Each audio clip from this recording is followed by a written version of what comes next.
السلام علیکم ورحمۃ اللہ وبرکاتہ۔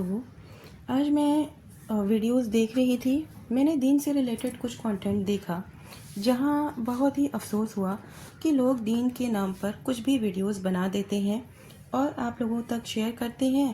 آپ لوگ بھی ان چیز کو بہت ہی سنجیدگی سے لیتے ہیں۔ میں آپ کو منع نہیں کر رہی، آپ علماء اکرام سے مسائل پوچھیں۔ اچھا، میں یہ بھی ایک چیز مینشن کرنا چاہتی ہوں کہ ہر ویڈیوز غلط نہیں ہوتی۔ کچھ لوگ ایسے ہیں، میں نام نہیں لینا چاہتی، کچھ لوگ ایسے ہیں جو دین کے نام پر کچھ بھی ویڈیو بناتے ہیں۔ میں آپ کو منع نہیں کر رہی، آپ علماء اکرام سے مسائل پوچھیں، لیکن خود قرآن اور حدیث کا ترجمہ دیکھیں، اس کا مطالعہ کریں۔ اپنا گھریلو سامان آپ جب خریدنے جاتے ہیں، آپ بہت ہی دیکھ کر سامان خریدتے ہیں، 2-3 جگہ جائیں گے تاکہ آپ کو دھوکہ نہ ہو۔ ایسا بھی ہوتا ہے کہ آپ کسی تجربہ کار انسان کو اپنے ساتھ لے کر جاتے ہیں تاکہ بعد میں آپ کو پچھتانا نہ پڑے۔ دنیا کے معاملات میں آپ خوب چھان پٹک کر قدم اٹھاتے ہیں اور دین کے معاملے میں آپ نے ایک پر اطمینان کر لیا۔ آپ کی وہ تلاش ختم ہو گئی جو دنیا کے معاملے میں تھی، وہ دین کے معاملے میں کیوں ٹھپ ہو جاتی ہے؟ آپ علماء اکرام سے پوچھئے، لیکن آپ خود بھی، یہ آپ کی ذمہ داری ہے کہ آپ خود بھی تلاش کیجئے۔ قرآن پاک اور قرآن کے بعد صحیح بخاری کا آپ مطالعہ کریں، سب کا اردو، ہندی، انگلش ترجمہ آپ کو مل جائے گا۔ آپ علماء کے بتائے مسائل کو حدیث کے صحیح ترین کتاب صحیح بخاری کی حدیث سے ملائیے۔ کوئی شک نہیں ہے، میں آپ کو یقین کے ساتھ کہہ سکتی ہوں کہ آپ کو بہت فرق ملے گا۔ 36 کا آنکڑا آپ پائیں گے۔ میں کسی کی تنقید نہیں کر رہی، میں آپ کو تلاش حق کی دعوت دے رہی ہوں، قرآن اور حدیث کا مطالعہ کرنے کی دعوت دے رہی ہوں۔ اگر آپ اس پر عمل کریں گے تو آپ کو ثواب اور حق دونوں ملے گا انشاءاللہ۔ میری پیاری سوشل میڈیا فیملی، میں کسی پر تنقید نہیں کر رہی ہوں اور نہ کسی کو تکلیف دینے کا میرا کوئی مقصد ہے، اسی لیے میں نے کسی کا نام نہیں لیا، کسی کا چینل مینشن نہیں کیا۔ میں بس آپ سے حق کہنے کی اجازت اور کوشش کر رہی ہوں، وہ یہ کہ ہمارا سماج، ہمارے معاشرے میں جو دینی عقیدہ اور جو عمل، جو نماز پائی جا رہی ہے وہ کچھ اور ہے، اور کتاب اور سنت میں جو دین اور نماز ہے وہ کچھ اور ہے۔ سماجی دین اور کتابی دین میں آپ فرق نہیں، تضاد پائیں گے۔ جس چیز کو اللہ کے نبی صلی اللہ علیہ وسلم مٹانے آئے تھے اور عملاً مٹا کر دکھایا، آج وہی شرک، کفر، جادو، ٹونا ٹٹکا، تعویذ گونڈا، مزار پرستی، آثار پرستی، شخصیت پرستی ہمارا دین ہے۔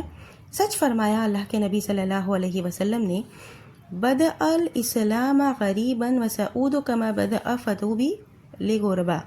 جس طرح اسلام ابتدا میں اجنبی اور غیر معروف تھا، اسی طرح آج بھی سنتوں کو مٹنے اور بدعتوں کی باریابی کی وجہ سے حقیقی اسلام سماج میں اجنبی ہو کر رہ گیا ہے۔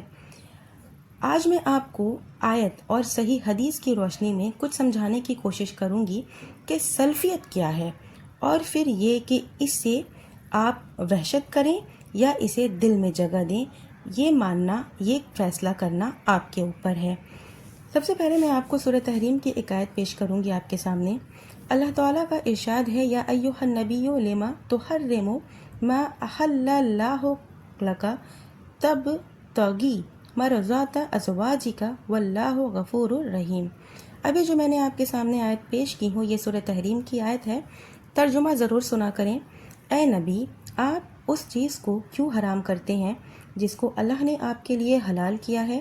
آپ اپنی بیویوں کی رضامندی حاصل کرنا چاہتے ہیں، اور اللہ بڑا بخشنے والا اور بڑا رحم کرنے والا ہے۔ یہ آیت کے سبب نزول میں محدثین اور مفسرین نے ایک بہت مشہور واقعہ نقل کیا ہے، اور وہ واقعہ میں آج آپ کے سامنے پیش کروں گی۔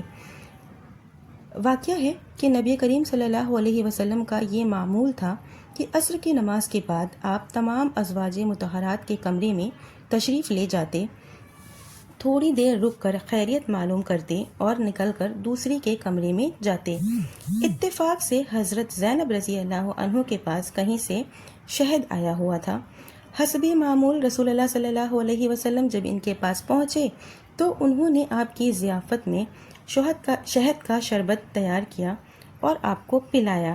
شربت تیار کرنے اور پینے میں معمول سے زیادہ آپ کو وہاں رکنا پڑا اور یہ سلسلہ کئی روز باقی رہا۔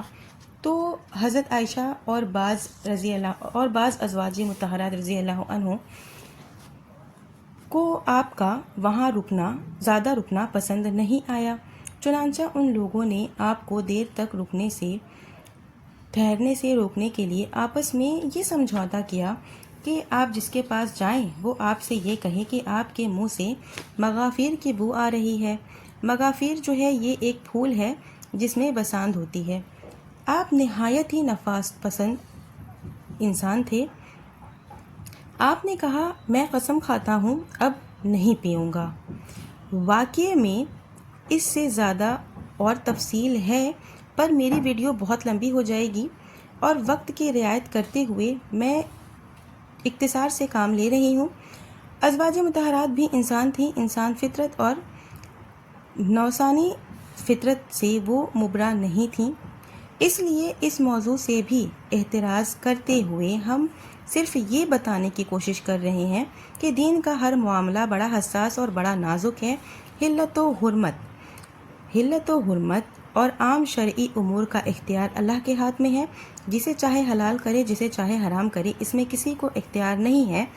آپ نے سنا نہیں کہ اللہ کے علاوہ کسی کو سجدہ کرنا جائز نہیں، یہ شرک ہے، لیکن جس اللہ نے غیر اللہ کے تمام سجدے کو حرام کیا ہے اسی اللہ نے فرشتوں کے لیے آدم کا سجدہ جائز کیا اور فرشتوں نے آدم علیہ السلام کو سجدہ کیا، اور جس سے نبی کریم صلی اللہ علیہ وسلم سے زیادہ معزز اور افضل اللہ کے نزدیک اور کون ہو سکتا ہے۔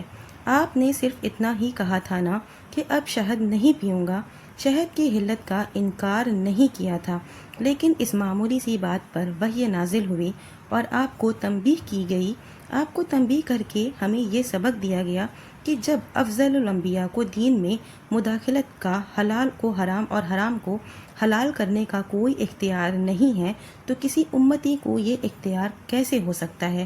معلوم ہوا کہ عبادات و معاملات کے طریقے ہوں یا حلت و حرمت کے مسائل ہوں، ان کو قرآن اور حدیث کی روشنی میں جانچا جائے گا، نہ کہ کسی امام کے قول کی روشنی میں۔ سلفیت اسی کا نام ہے۔ تو میری ویڈیو آلریڈی لمبی ہو گئی ہے، مجھے اور لمبی نہیں کرنا ہے۔ آخر میں اللہ تعالیٰ سے دعا کرتی ہوں کہ یا اللہ تعالیٰ ہم تمام مومن مسلمانوں کو کتاب و سنت کو صحیح طریقے سے سمجھنے اور اس پر چلنے کی توفیق دے، آمین۔ وآخر دعوانا ان الحمد للہ رب العالمین۔